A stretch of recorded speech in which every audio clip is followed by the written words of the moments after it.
Makanya ketika Anda mengangkat tangan menghadap ke Hajar Aswad, Bismillahirrahmanirrahim, Allahu Akbar, di hati kita sudah komitmen, saya akan menggugurkan dosa-dosa, kesalahan-kesalahan yang sudah saya list sebelum saya berangkat umrah. Berangkat Bismillahirrahmanirrahim, Allahu Akbar, ingat kesalahan sama Allah apa? Ya, Anda laki-laki, suami pada istri bagaimana? Istri ke suami, ke keluarga, ke anak, ke teman-teman. Mungkin yang menghambat rezeki, ini yang menghambat silaturahim. Bismillahirrahmanirrahim, Allahu Akbar, ya Allah, saya pengen berubah, pengen lebih baik. Maka dari situ kemudian kita bertekad memulai dengan bacaan Subhanallah, Alhamdulillah, wa la ilaha illallah, Allahu Akbar. Perhatikan baik-baik, ini intinya. Kalau mau ditambah la haula wa la quwwata illa billahil aliyyil azim. Satu, perhatikan, lulus ini, maka dari sini sampai ke rukun yamani itu potensi besar terkabul semua doa. Saya nggak main-main ya, saya mohon maaf ini ya, tenaga, biaya, keringat, macam-macam itu mahal sekali. Jadi jangan sampai olahnya itu nggak dapat apa-apa. Saya nggak pengen itu. Kalau Anda pengennya cuma datang berangkat, ya bisa dengan travel yang lain, ya, dengan pembimbing yang lain. Saya datang bukan untuk membimbing sesuatu, tapi memastikan ibadahnya benar. Itu poinnya. Ya, saya tidak butuh dengan yang lain-lain. Saya menyayangi Anda semua, kita semua, supaya benar ibadahnya. Itu poinnya. Ya, karena itu ketika berangkat mulai tawaf, subhanallah, ingat betul, kalimat subhanallah tidak diisyaratkan dalam Al-Quran, kecuali pokoknya menunjuk kepada segala sifat, sikap yang tidak sesuai dengan keagungan Allah. Misal Al-Baqarah 116, wa qalu takhadallahu walada, subhana. Ada orang berkata Allah punya anak, tidak sesuai dengan sifat Allah, subhanallah. Ada orang berkata nggak mungkin Tuhan Muhammad menjalankan hambanya cuma sekejap balik lagi dari Masjidil Haram ke Masjidil Aqsa, balik, itu nggak mungkin. Dulu kan gak ada pesawat, gak ada apa-apa, maka turun ayat subhanalladzi asra. Tapi juga maaf, yang kadang nggak disadari, nggak sesuai nih dengan keagungan Allah yang harusnya kita menyembah tepat waktu, memuliakan Allah, gitu kan? Kok dipanggil sholat telat, tapi kalau minta pengen banyak, zakat ditunda-tunda, dipadatin ke Ramadan, gitu kan? Macam-macam dan sebagainya. Maka ketika mengucapkan subhanallah, ingat apa hubungan kita yang kurang baik dengan Allah. Itu diistighfari. Makanya mengucap subhanallah, kalau benar subhanallah, itu air mata bisa mengalir tuh. Ya, ingat hubungan kita, dan bayangkan kalau diwafatkan bagaimana, kan pakai pakaian ihram nih. Dan kita mengatakan labbaik Allahumma labbaik, Allah jawab labbaik, ya, wa sa'daik. Dan mungkin saya siap wafat ya Allah dengan pakaian ini. Ini kan sudah kafan ini. Ya, kalau haji kan sudah, ya, umrah kan gambaran kecil ya. Gitu. Jadi ketika kita sudah mengenakan ini, pakai subhanallah, bayangkan tadi. Yang kedua, walhamdulillah. Itu kan ungkapan syukur atas segala nikmat. Pertanyaannya, benar nggak disyukuri? Ya, maaf, singkat saja. Syukur itu artinya menggunakan semua nikmat yang Allah anugerahkan di jalan yang telah Allah tetapkan. Misal, saya ingin syukuri nikmat mata nih. Maka caranya, gunakan mata ini untuk memandang yang Allah telah tetapkan. Yang nggak boleh dipandang, jangan pandang. Itu baru diri kita tuh. Belum pakaian, belum harta benda yang lain dan sebagainya. Anda kenakan pakaian, dari semua pakaian di lemari pakaian itu ada yang pernah disyukuri belum? Ada yang belum pernah disyukuri nggak? Jangan-jangan ada yang belum dipakai sholat, sementara Anda masih meminta untuk membeli pakaian yang baru, ya kan? Coba kendaraan tuh yang dipakai-pakai itu, berapa kali dipakai ke masjid? Bandingkan dengan kondangan. Berapa kali dipakai ta'lim? Berapa kali dipakai untuk yang taat? Semua yang pernah kita kenakan. Dan hebatnya, di saat yang sama masih minta kepada Allah untuk ditambah, sementara yang dititipkan belum dipakai untuk ibadah. Makanya dilatih dulu. Ya, kadang-kadang tuh bukan Allah nggak ngasih, tapi kamu sempurnakan dulu daripada hisab berat saat pulang. Makanya kita coba untuk minta sama Allah, dibimbing untuk mensyukuri nikmat Allah. Ya Allah, aku syukuri nikmat-Mu, bimbing hamba, tunjukkan kepada hamba apa yang belum lengkap. Ketika disyukuri, maka muncullah jawaban, la in syakartum azidannakum. Kalau itu keluar, baru ditambah. Makanya ketika mengucapkan kalimat walhamdulillah, kita mencoba mensyukuri semua nikmat sekaligus bimbing, ya Allah, apa yang belum tepat, yang dari nikmat Engkau titipkan itu belum hamba gunakan dengan baik. Jelas ya? Anak-anak misalnya, coba cek dulu betapa banyak orang minta keturunan, tapi ketika dikasih kurang perhatian. Bisa terjadi begitu. Jangan selalu diartikan nikmat itu harta. Ya, keluarga itu nikmat terbesar. Mungkin kurang perhatian, mungkin kurang kasih sayang, mungkin kurang macam-macam, sehingga anak cari perhatian di luar, anak nggak sholat, atau orang tuanya dan sebagainya. Itu syukuri dulu. Setelah itu, setelah merasakan nikmat itu, keluar rasa kita, keluar air mata kita, keluar pendalaman kita, baru kita merasakan keagungan Allah. Wallahu akbar. Itu yang dimaksud subhanallah, alhamdulillah, wala ilaha illallah, wallahu akbar. Setelah itu kan Kita merasa bahwa kita lemah. Saat itu kuat. Ketika pulang mungkin kan kita merasakan ada perubahan, pengaruh lagi, ada kelemahan lagi. Maka kita katakan la haula wala quwwata illa billahil aliyyil azim. Bacakan itu, kalau bacaannya benar, biasanya nggak buru-buru. Baru subhanallah tuh udah kita merasakan. Alhamdulillah wala ilaha. Baru sampai Allahu Akbar nggak sadar sampai sini. Ya.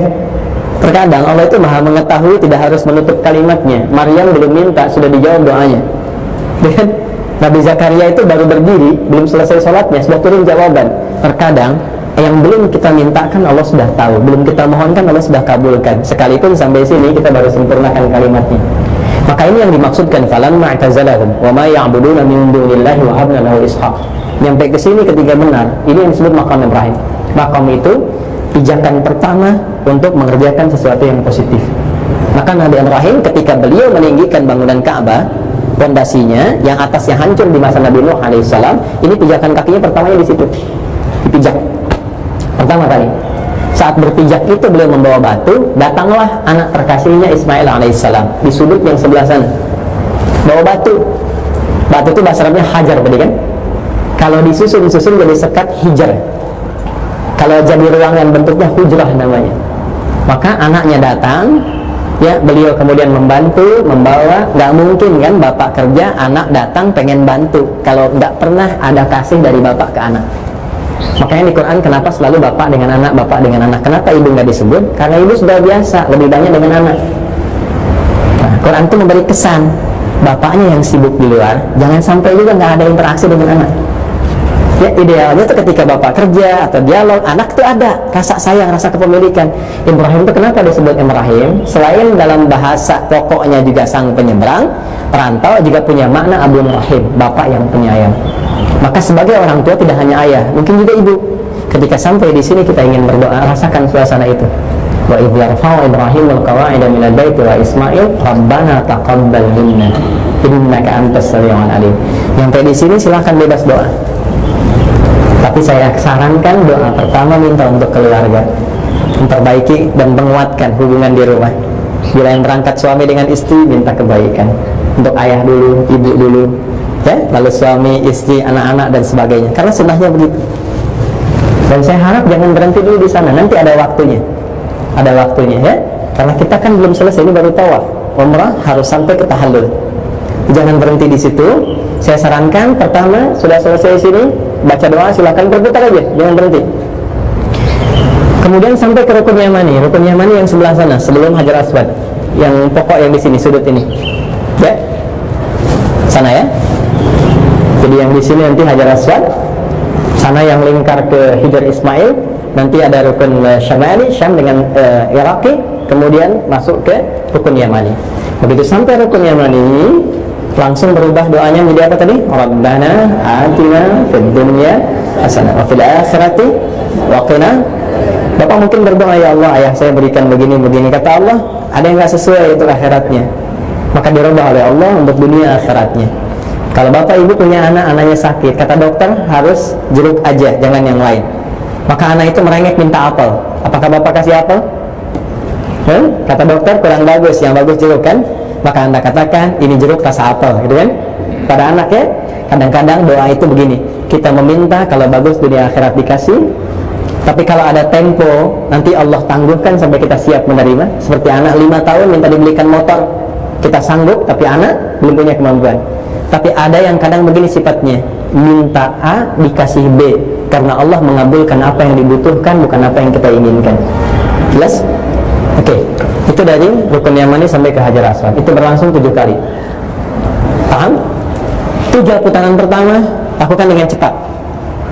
Ya, ini tidak ada masalah sambil jalan cepat. Jadi begitu subhanallah, alhamdulillah, la ilaha illallah, Allahu akbar, jalan cepat aja. Tidak usah berlari ya. Ibu ya, kalau laki-laki memang sunnahnya agak sedikit lari kecil ya.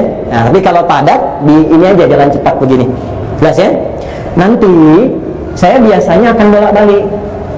Ya. Biasanya saya paling lama tuh menyelesaikan itu, karena nanti jalan, nah nanti yang agak lambat saya ingatkan lagi, ya ke belakang, nanti saya atur tuh. Kalau saya mundur, biasanya sudah ada di depan yang saya tugaskan, ya supaya jalan di pokok ini. Nanti ikutin aja jalurnya, ikutin jalurnya. Nah, jangan terlalu mendekat ke sini. Nanti rumusnya udah pas itu. Pokoknya putaran 3 dan 5 itu udah dekat sini. Ya, jangan mepet tuh ke dalam. Nanti kalau ingin sedikit misalnya yang menyentuh ke rukun yamani, ya, nanti biasanya di putaran yang kelima itu udah dekat tuh. 3 ke 5 tuh udah nempel sini. Ya, rumusnya kalau mau paling gampang, nanti 1, 2 nggak apa-apa ke arah dekat sini, tapi jangan berhenti. Terus kalau ada dapat yang longgar, langsung ambil space longgar. Kalau sudah masuk ke 6, segera melebar keluar. Jangan di sekitaran dekat sini, melebar keluar.